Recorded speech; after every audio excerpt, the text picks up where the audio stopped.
Carbon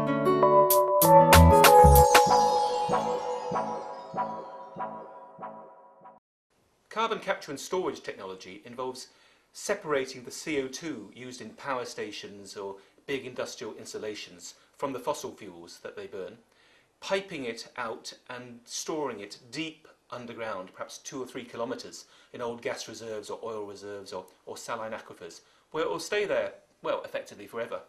Now, most of the studies suggest that this can play a huge difference in abating CO2 emissions across the world, but it's going to be expensive to get going in these early years.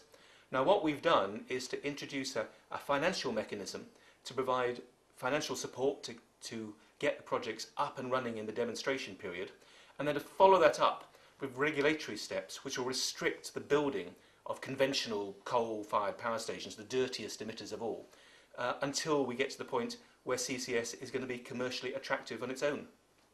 All the Commission put on the table was framework legislation to govern the rules by which CO2 will be stored underground and how we'll identify storage sites and manage it.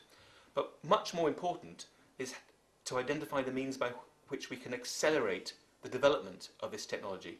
And that's the innovative areas that the Parliament has put into place. And they were very controversial. I mean, putting into place the financial mechanism, using emissions trading allowances to fund these schemes, and putting in place what's known as the Schwarzenegger, because California is already doing it, the Schwarzenegger Amendment, which restricts the building of the most dirty, high-emitting power stations. All of these tore the committee apart. But we got the majority we wanted.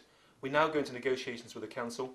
We'll, as a result of the innovations that the Parliament has supported, we're going to get a lot more at the end of the day than we could ever have hoped for 6 months ago.